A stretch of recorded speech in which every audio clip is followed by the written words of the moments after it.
Hello everyone, welcome back to the channel, and today we're going to be talking about Dragon Ball Super Superheroes. Now, I just went to watch this movie on the opening day, and it was really, it was better than what I expected. The movie kind of started off with a recap of the Red Ribbon Army saga, and then, the Android saga and stuff like that. It was beautifully remastered, like the animation with the Red Ribbon Army saga in Dragon Ball. So I really loved that. Everything was updated. It looked really good. Some of the stuff in the background was kind of iffy, but it looked really good. Yeah. So the movie kind of started off with explaining Doctor Jiro's background, that he has a grandson named Doctor Hito, and we just got to see, also Commander Red's grandson or son, Magenta, and then Carmine, the extra guy, kind of like Mr. Black was in Dragon Ball. So yeah, we got the new Red Ribbon Army involved, and then we skipped to Piccolo and Pan training. I really love that Piccolo was like kind of the main character in this movie. We got to see a lot of stuff, and Piccolo is one of the major people on Earth right now. Gohan and Piccolo. So it's really cool to see how he's kind of protecting Earth like the Guardian. We have Dende, but Piccolo's really there. So we see him training Pan, and he's kind of like how Gohan was with Piccolo. He's there for Pan too. The comedic factor where he went to pick her up from school and stuff like that. So it was really cool seeing that. We also got to see Broly, which I know a lot of people were excited about, training with Beerus and Whis on the planet. It was really cool to see them sparring and everything. It was very funny how Beerus kind of was down bad for Chi. That was really cool. We never really seen Beerus like that, so that was really funny. And then, of course, Goku and Vegeta sparring. That was a beautiful thing. Then they were eating ice cream, and then the Whis' staff got messed up, so that's why they couldn't contact Goku and Vegeta, but they were still heavily involved in the movie, with the sparring and everything. So then we cut to the Red Ribbon Army, and Piccolo goes, he fights against Gamma 2, which is a very cool character. They kind of have a whole spar and everything. And then, Piccolo goes undercover in the Red Ribbon Army, finds out everything. And then we cut to Gohan. And Gohan, I think it was a few years because the manga stuff takes maybe about 2 to 3 years. So Gohan's really been slacking. And I thought the Tournament of Power would have woke him up. I gotta keep training. I gotta protect my family. And, we seen Pan sense that it was Piccolo, and Gohan couldn't tell it was Piccolo. So that was very down bad for Gohan. But, the movie at the end with the fight kind of makes up for it. So, then we see the fight. So, Piccolo takes Pan, and they're trying to basically get Gohan to awaken his full power. So Piccolo, gets Pan to play along, and Pan's yelling and screaming, and it was awesome because Gohan's like, that's my daughter. He goes insane. They fight and everything. The fight was, beautiful. I love Piccolo's development with the form because Piccolo's form was very, they explained it well. He unlocked his, potential and everything, so I love that. And then, with Final Gohan and everything, that was very cool. So basically, Cell Max comes in, and, they unleash Cell Max after Gohan fights against Gamma 1, and they have a whole fight.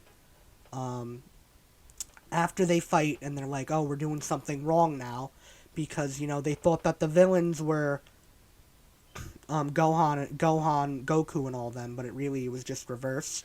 So they wanted to be superheroes, but, Goku is really, a superhero, even if he didn't want to be. So then we cut to Cell Max being, being awakened, and he comes out. He's he's all like a huge monster. That was really cool. I didn't really, I feel like they could have did something else with Cell, but it's fine. I really like that they did that. So yeah. So then we cut to the battles, and Goten, Trunks, Krillin, and Android 18 show up, and at first I'm like, oh my god, Krillin, you're an idiot, I'll protect Pan and Bulma, but then Krillin really showed me, he still got it. He was blasting you know, he used Destructo Disc to save Android 18, and then he did Solar Flare. So Krillin really was the MVP in this fight. He did a lot, for being, the weakest.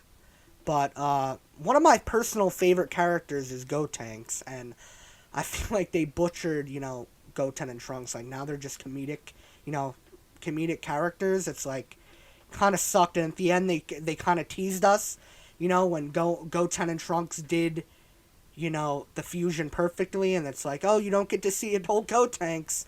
So that was kind of sucky. But Gohan, when Gohan finally, awakened his power, Piccolo, Orange Piccolo was going against Cell Max. Everyone was fighting, and at the end, Gohan did the badass transformation. Oh, that's my friends, everything like that. That was really cool. It was just it was very reminiscent to Android 16, including like when Cell was about to step on Gamma 2. Piccolo's like, you bastard, and went to save him. So that was very, it was very cool. The fights were very good in this movie. So, yeah. Like I said, they did the red beam that goes through Gohan's head. It's like, oh my god, that's my, you know, Piccolo. So he awakened to Final Gohan, or Beast Gohan, however you want to say it. The form wasn't really explained, like how he got it. I'm not really sure. It looks a lot like Super Saiyan 5, and I heard something that it was the original form in the manga. Like, it looked like that without the coloring. It was white hair and then the red eyes. So, the form's really cool, I really like it. But, it wasn't really explained. It was just, oh, you get a random power-up after not training for so long. But then, I feel like the best moment in the movie was when he did Special Beam Cannon to win. That was, so good. It's like, Piccolo's my sensei. I got you, you're done. So it was really, a really good movie. Goku and Vegeta weren't really heavily involved, but they were still relevant, and then we got to see Jiren being mentioned, so they're still training to fight Jiren again, because, Jiren is one of the strongest people right now. They also mentioned Broly, but my personal opinion, I don't think Ultra Instinct, or Ultra Ego is compared to Broly. I don't think Legendary Super Saiyan is even touching them, but, anyways, this was a really good movie. Also, I gotta bring up real quick, the Bulma Buns moment, the thick Bulma moment. Oh my god, it was hilarious. It was kind of hard to see the Dragon Balls be utilized like that, because I know that was a big thing for everybody, that, the Dragon Balls, you're just wasting the Dragon Balls, relying too much on the Dragon Balls. And then you got Bulma, ordering plastic surgery with the Dragon Balls. So, yeah, it was very funny. Overall, I love this movie. It was very good. I know everyone was iffy about the animation at first, but it was really good. So I give this movie an S tier ranking. The Broly movie too. They were both good. Any Dragon Ball movie really is good to me. So yeah, Gohan, all that. The only thing I didn't like was Fat Gotenks. How they said, oh, how do you do fusion again after they spammed it in Dragon Ball Super? It's like, oh, Gohan and Goten, it's like they went on for years not doing nothing, And then they're going down the same route with Goten, being a study freak. So, yeah, that's kind of the only bad stuff. But I really love this movie. It's really good overall. So, yeah, thank you guys for watching. This has been my review on Dragon Ball Superheroes. Peace.